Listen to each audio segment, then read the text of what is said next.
Hello and welcome to the Short Story Workshop. My name is Mel, I'm here with Matt and Simone. This week's story is Sleepy by Anthon Chekhov. This is the first Chekhov story we've looked at and it's not what I expected, I think. Simone, you picked this story. Can you tell us a bit about why you picked it? Well, I knew I wanted to look at a Chekhov story because I think he's very skilled at doing short stories. And this one, the ending took me completely by surprise. So I always appreciated that. Basically, I just had a good time reading it. And apparently, he only wrote it in one day so he could get some money to deal with beginning of the month payments. And it annoys me that it's so good when he just blitzed it in one day to pay his rent. But anyway. Oh, wow. But had he been doing it a while at that point? No, just sat down and wrote it. Wow, I hate this guy. Right. Disgusting. Why aren't I this good? I don't want to spoil. I guess we should just say it gets a bit unpleasant. It's disturbing. If you're not in a good mental space, be careful listening to this story. Yes. Here is Sleepy by Anthon Chekhov. If you'd like to skip straight to the discussion, go to 13 minutes. Night. Varka, the little nurse, a girl of 13, is rocking the cradle in which the baby is lying, and humming hardly audibly. Hush-a-bye, my baby wee, while I sing a song for thee. A little green lamp is burning before the icon. There is a string stretched from one end of the room to the other, on which baby clothes and a pair of big black trousers are hanging. There is a big patch of green on the ceiling from the icon lamp, and the baby clothes and the trousers throw long shadows on the stove, on the cradle, and on Varka. When the lamp begins to flicker, the green patch and the shadows come to life, and are set in motion, as though by the wind. It is stuffy. There is a smell of cabbage soup, and of the inside of a boot shop. The baby's crying. For a long while he has been hoarse and exhausted with crying, but he still goes on screaming, and there is no knowing when he will stop. And Varka is sleepy, her eyes are glued together, her head droops, her neck aches. She cannot move her eyelids or her lips, and she feels as though her face is dried and wooden, as though her head has become as small as the head of a pin. Hush-a-bye, my baby wee, she hums, while I cook the groats for thee.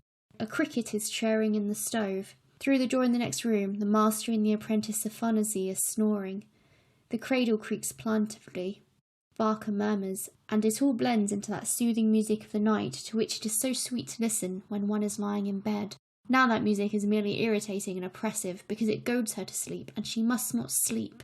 If Varka, God forbid, should fall asleep, her master and mistress would beat her. The lamp flickers. A patch of green and the shadows are set in motion, forcing themselves on Varka's fixed, half-open eyes, and in her half-slumbering brain are fashioned into misty visions. She sees dark clouds chasing one another over the sky and screaming like the baby, but then the wind blows, the clouds are gone, and Varka sees a broad high road covered with liquid mud. Along the high road stretch files of wagons, while people with wallets on their backs are trudging along, and shadows flit backwards and forwards. On both sides she can see forests through the cold, harsh mist. All at once the people with their wallets and their shadows fall on the ground in the liquid mud. "What is that for?" Varka asks. To sleep, they answer her. And they fall sound asleep, and sleep sweetly, while crows and magpies sit on the telegraph wires, scream like the baby, and try to wake them. "Hush-a-bye, my baby wee, and I will sing a song to thee," murmurs Varka. And now she sees herself in a dark, stuffy hut. Her dead father, Yefim Stepanov, is tossing from side to side on the floor. She does not see him, but she hears him moaning and rolling on the floor from pain. His guts have burst, he says. The pain is so violent that he cannot utter a single word, and can only draw in his breath and clack his teeth, like the rattling of a drum. Boo-boo, boo-boo. Her mother, Pelageya, has run to the master's house to say that Yefim is dying. She has been gone a long time, and ought to be back. Varka lies awake on the stove and hears her father's boo-boo-boo, and then she hears someone has driven up to the hut. It is a young doctor from the town, who has been sent from the big house where he is staying on a visit. The doctor comes into the hut. He cannot be seen in the darkness, but he can be heard coughing and rattling the door. "Light a candle," he says. "Boo-boo-boo," answers Yefim. Pelageya rushes to the stove and begins looking for the broken pot with the matches. A minute passes in silence. The doctor, feeling in his pocket, lights a match. "In a minute, sir, in a minute," says Pelageya. She rushes out of the hut, and soon afterwards comes back with a bit of candle. Yefim's cheeks are rosy, and his eyes are shining, and there is a peculiar keenness in his glance, as though he was seeing right through the hut and the doctor. "Come, what is it? What are you thinking about?" says the doctor, bending down to him. "Aha, have you had this long?" "What? Dying, your honour. My hour has come. I am not to stay among the living." "Don't talk nonsense, we will cure you." "That's as you please, your honour. We humbly thank you, only we understand. Since death has come, there it is." The doctor spends a quarter of an hour over Yefim, then he gets up and says, "I can do nothing. You must go into the hospital. There they will operate on you. Go at once. You must go. It's rather late. They will all be asleep in the hospital, but that doesn't matter. I will give you a note. Do you hear?" "Kind sir, but what can he go in?" says Pelageya. "We have no horse." "Never mind. I'll ask your master. He'll let you have a horse." The doctor goes away. The candle goes out, and again there is a sound of boo, boo, boo. Half an hour later, someone drives up to the hut.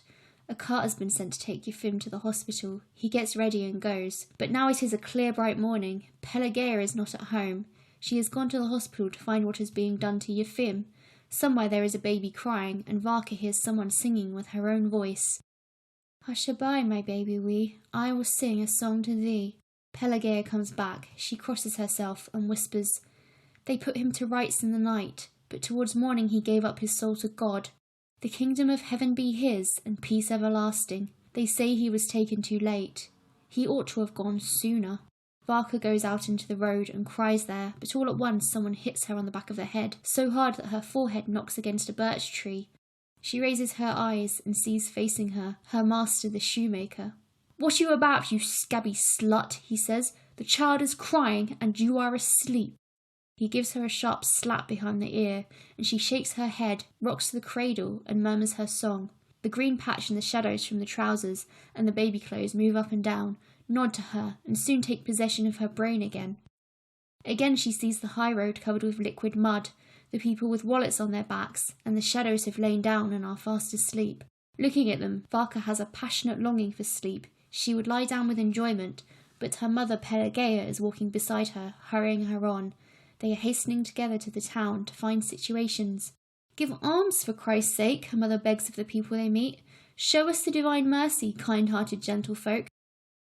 "Give the baby here," a familiar voice answers.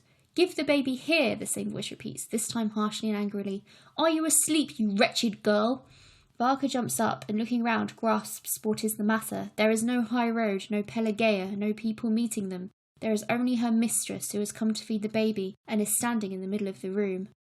While the stout, broad-shouldered woman nurses the child and soothes it, Varka stands looking at her and waiting till she has done. And outside the windows, the air is already turning blue. The shadows in the green patch on the ceiling are visibly growing pale. It will soon be morning.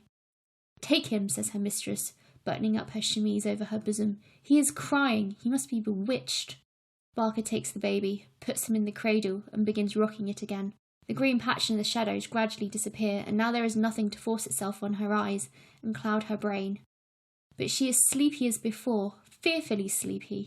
Varka lays her head on the edge of the cradle and rocks her whole body to overcome her sleepiness, but yet her eyes are glued together, and her head is heavy. "Varka, heat the stove," she hears the master's voice through the door. So it is time to get up and set to work. Varka leaves the cradle and runs to the shed for firewood. She is glad. When one moves and runs about, one is not so sleepy as when one is sitting down.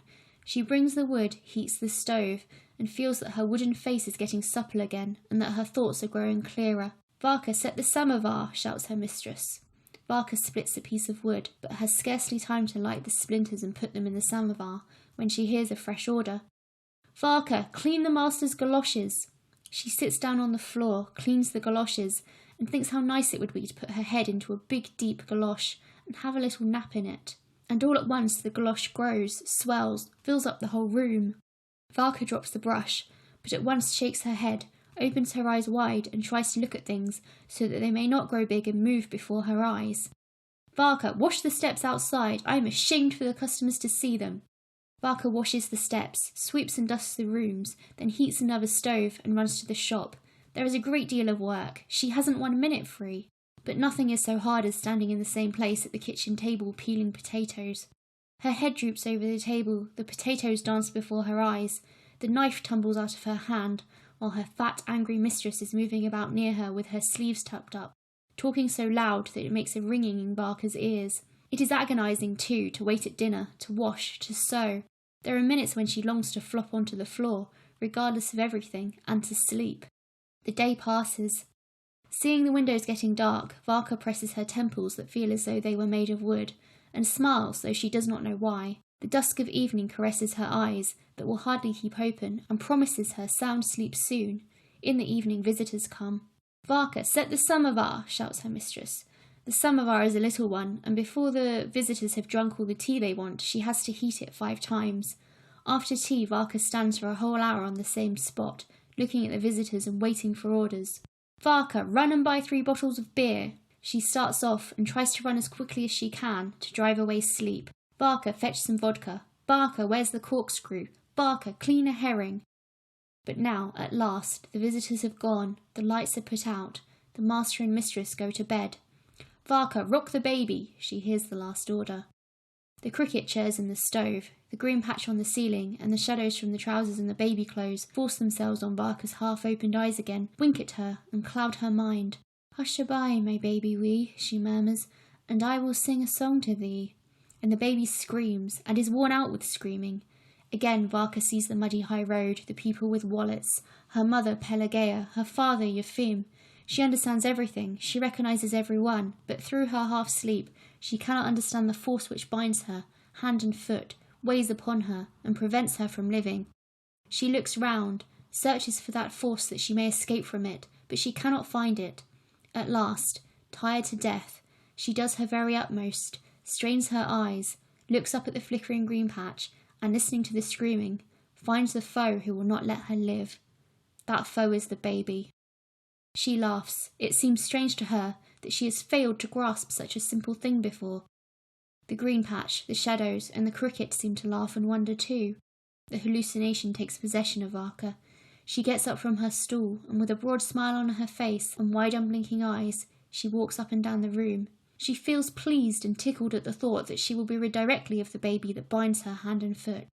Kill the baby, and then sleep, sleep, sleep. Laughing and winking, and shaking her fingers at the green patch, Varka steals up to the cradle and bends over the baby. When she has strangled him, she quickly lies down on the floor, laughs with delight that she can sleep, and in a minute is sleeping as sound as the dead.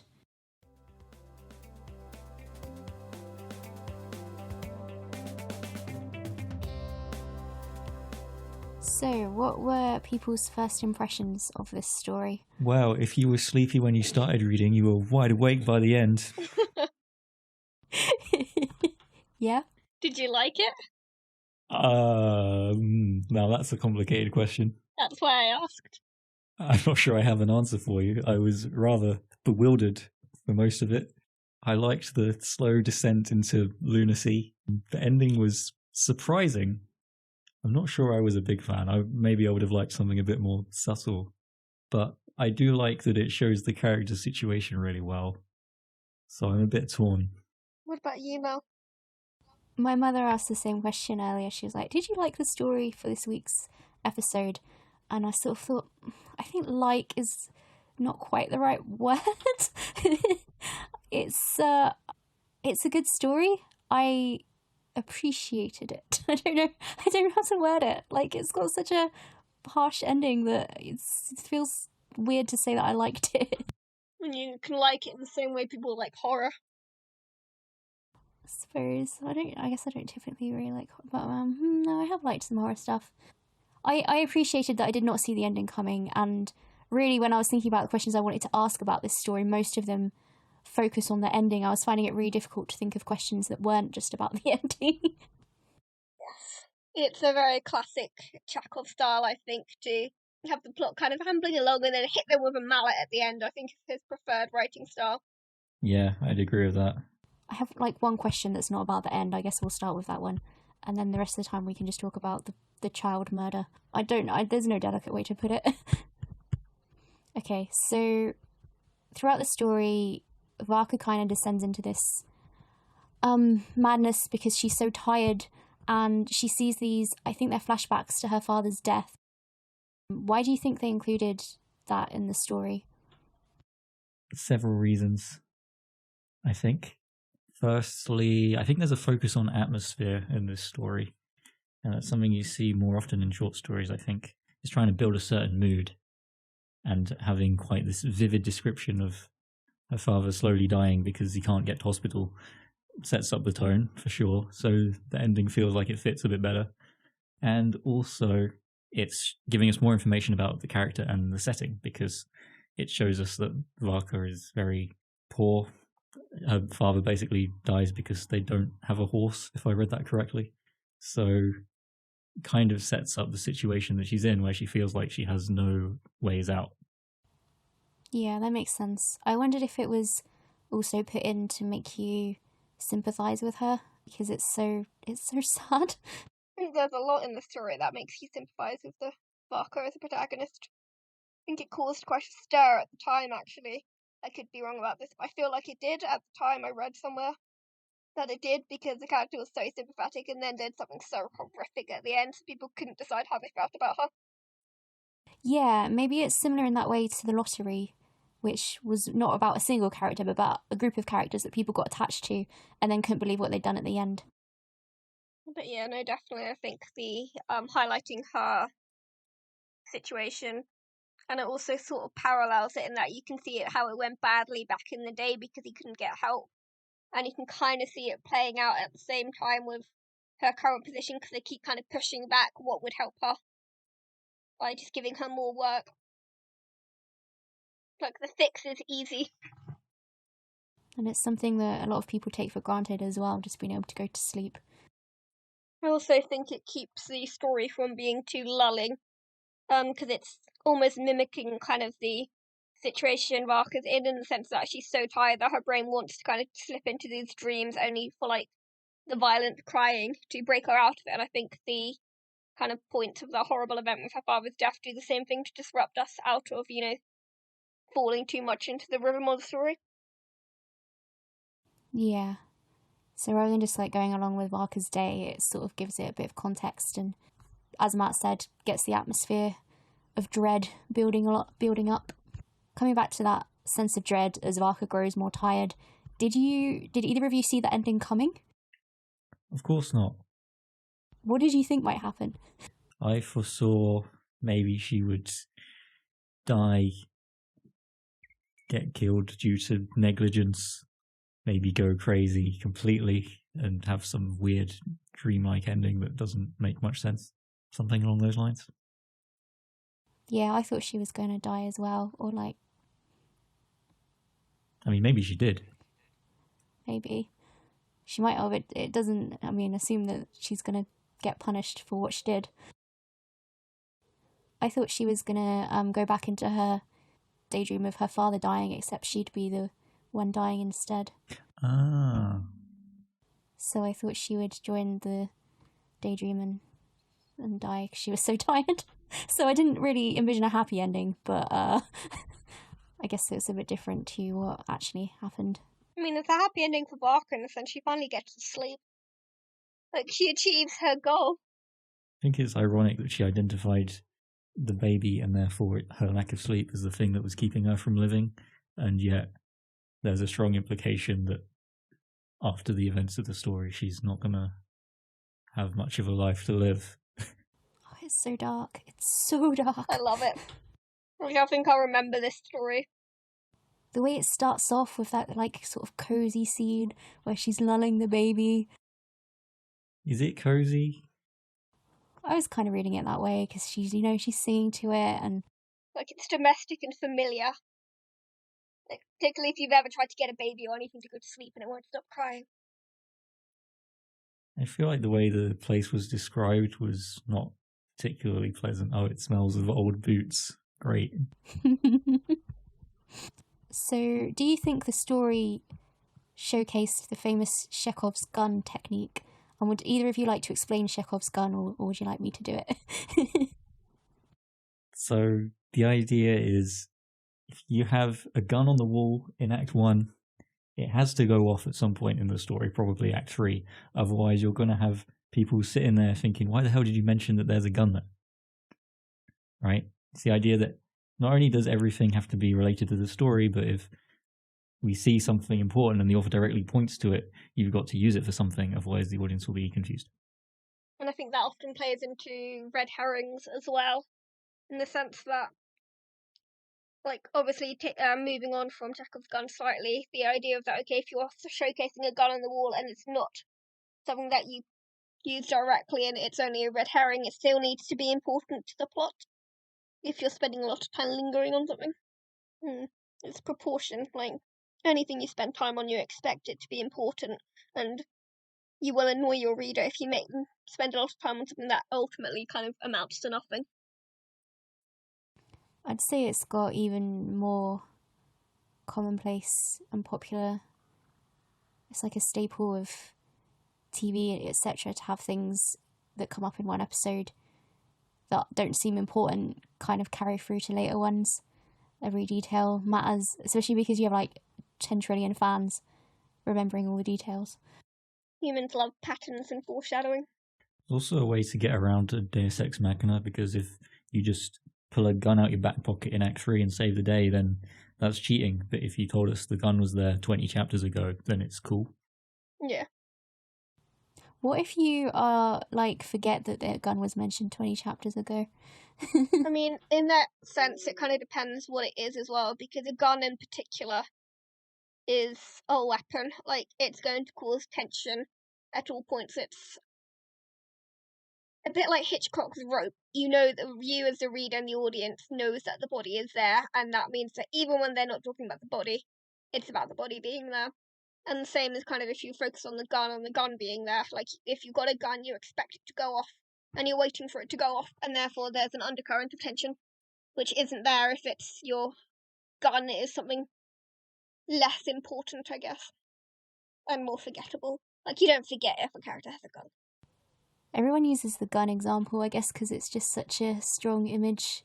Well, it's an object that has immediate attention just by existing, and we usually think that it's important.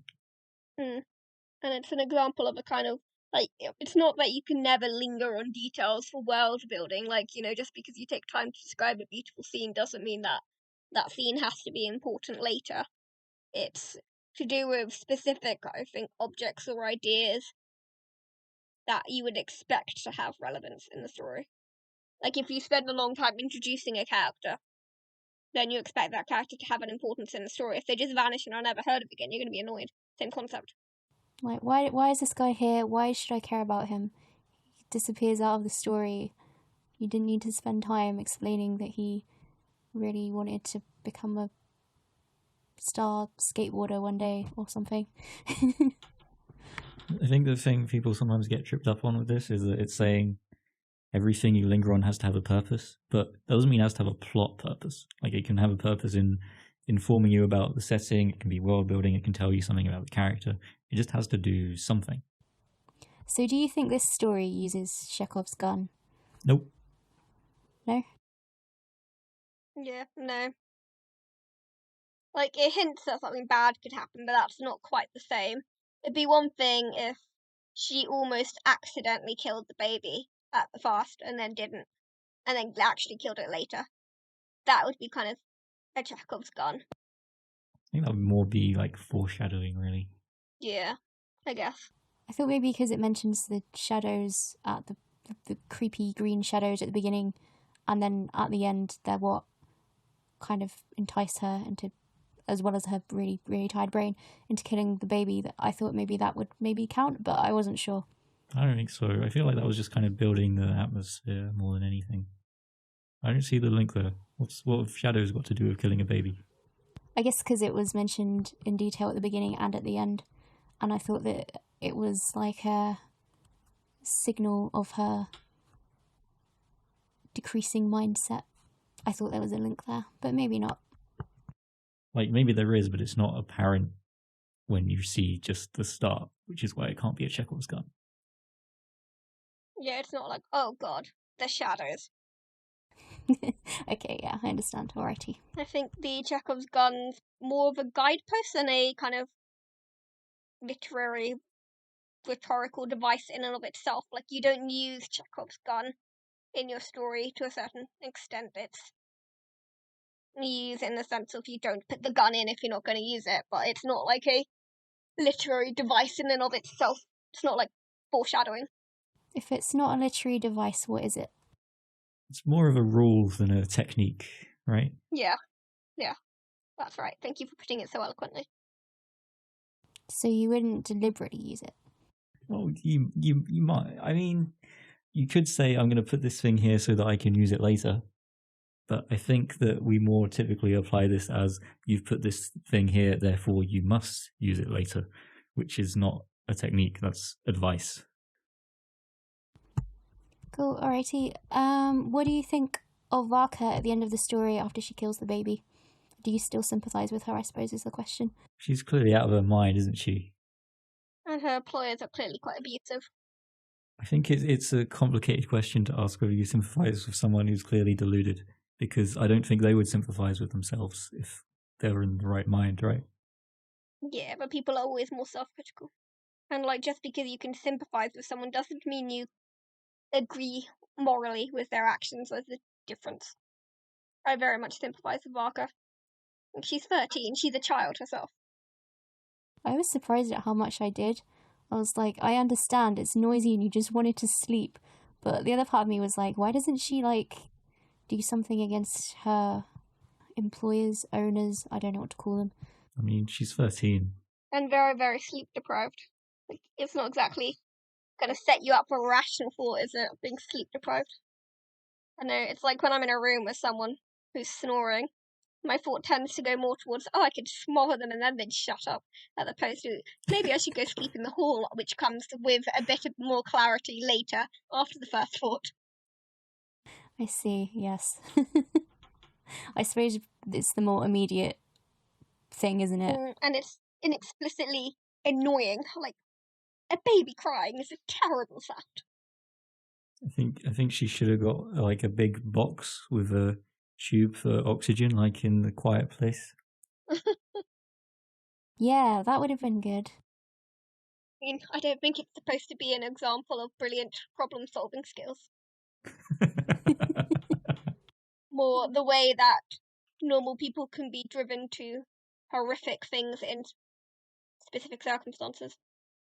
That's the difference between me and Anton Chekhov. I would just have Varka pull out some genius method of keeping this baby quiet. Yeah, you'd just go comedy route while I'd totally go the Chekhov route of just kill the baby. I did wonder if it was something he thought about doing, because he worked. I mean, he was poor in various times in his life and probably worked in similar circumstances. I think he was quite sleep deprived when he wrote it. Maybe it was like to make himself feel better. He's like, well, I'm not this tired. But it is also an example of the way that people will just... Like, people don't punch up at the real problems, do they? Like, in normal life, normally. We're way more likely to just get angry at the people around us whose fault it isn't necessarily. I don't think it was anger, though, because it was told so nonchalantly. She's just like, oh, let's go strangle the baby and I can get some sleep. Thank God for that, you know? Yeah. I mean, she does describe it as her foe, which suggests a level of enmity. I think probably all of us can relate to that feeling of, I need to sleep and I need to sleep now. What's the longest you've been able to go without sleeping? Probably like 36 hours. I know Simone... Yeah, Simone has done longer than that, because we've talked about it before. Yeah, it was something... I don't think it was much longer, though. I think it was like 38 or 40 hours or something, which was with my double A&E stints. Yeah. Mine was also probably around 30 hours during an A&E. Well, maybe shorter than that, actually. I'm trying to add it up now. I'm like, I was awake all day, and then I was in A&E all night, and then I couldn't really sleep the next day, so it was probably about 30 hours after hanging out in A&E all night, which is never fun. No. The weird thing is you get to a point of tiredness, you almost feel awake again. I don't really like tea, but they gave me tea and it woke me right up. Just because it has caffeine in. Yeah. I never want to drive a car at 4 a.m. again, I'll say that. love sleep deprivation in stories. I think it's fascinating and underused. What is it about them that you find so interesting? The physical effects of not sleeping is huge. Like, you will literally start hallucinating, your organs will eventually start to shut down, your personality undergoes a complete change if you don't sleep. It's just fascinating, like, all of the story implications of that. Like, you can have the nicest character in the world just flip if they don't get any sleep, like, for long enough. Like, there's a reason, like, it's a form of torture. I guess it's because it seems like something so simple. Oh, you can't go to sleep. You don't really think about it being torture, but yet, I guess it definitely is. Yeah, like, it has a huge number of effects on your brain, your memory, your mood. Like, you'll start micro-sleeping and things, which is where you fall asleep for, like, a few seconds while standing, and various things like that. Are there any other stories that use sleep deprivation well? Yeah, I can't really think of very many novels that have used it. Fight Club uses it a bit. There might be ones with, like, insomnia. I mean, it makes sense. Fight Club is all about going nuts. Yeah. I feel like to do it proper justice and to show that it's the motivation behind your character's actions, you need to really focus on it, because it's the kind of thing that readers can easily forget about. Yes. Most people reliably go to sleep. I guess in this story, Varka really does have like a almost single-minded focus on I need to sleep, or kind of her weird, not quite dreams, don't really know what to call it. Hallucinations. Hallucinations, yeah, seems like a good word. Now, who is this Chekhov guy? I'm glad you asked. He is a playwright and short story writer from Russia. He's very prolific and wrote a lot of stuff. He lived in poverty in Moscow following family bankruptcy, and his stories were often about the common problems of the Russian people. I think I've got that right. I haven't actually read any apart from this, but I've obviously heard of Chekhov's gun, and I've seen his name around. I've read quite a few. You've read quite a few. Yeah. Would you say that's true then? Yes, they're generally about normal people in slightly abnormal situations. What was your favourite? This was the problem. I tried repeatedly to find one that we could do on the podcast. I read maybe 4 or 5, and every one I was like, I don't really either didn't get it or didn't quite like it. Had you read Sleepy before? I had not, no. I found it, like, something about it didn't gel with me for some reason. I don't know what it is. Some authors be like that. Yeah. I picked a couple of quotes from the wiki page where one of them is, if anyone doubted the gloom and miserable poverty of Russia in the 1880s, an anarchist theorist, whatever that means, Peter Kropotkin responded, read only Chekhov's novels, which I guess means that his novels were all about the gloom and miserable poverty of Russia. There was a Russian critic living in Britain who explained his popularity by saying he had an unusually complete rejection of what we may call the heroic values, which I guess means he wrote about people who weren't heroic, maybe like a bit like Varka, where she doesn't save herself, I guess. They tend to hit on more dark character themes and stuff. There's a quote going, any idiot can face the crisis, but it's the day-to-day living that wears you out. Yeah, I didn't really look up much more. I felt like that kind of told me what I needed to know. Also, I was really intimidated by his really long Wikipedia page. I didn't know which bits were important. Fair. I mean, we should emphasize how ridiculously popular he was and still is. Yeah, he's one of the most famous short story writers. This is probably one of the first to be widely translated, because it was all originally published in Russia, right? And his plays are still performed. Like, I think they've been doing a whole Chekhov season in London. He said he thought people would remember him 7 years after he died. What Only are we at 7 now? years. Like at least 8 years, right? I also read that he was a doctor, but he didn't make much money off it. He would just treat poor people for free, which... He also has a quote I really like about, which I would use when I have to describe show versus tell in writing, which is, "Don't tell me the moon is shining, show me the glint of light on broken glass," which I quite like. I've heard it before, but didn't know it was his quote. Yeah, I've always liked that one. Helps me when I'm rambling too much in writing. Okay. Thanks for listening. You can find all our short stories and previous episodes on our website at theshortstoryworkshop.com. If you'd like to contact us, you can do so on Twitter. I'm at Ficaholic. Matt. At Matt B. Writer. And Simone. _M_typewriter, also known as the modern typewriter. Cool. We'll be back with another story next week. Goodbye.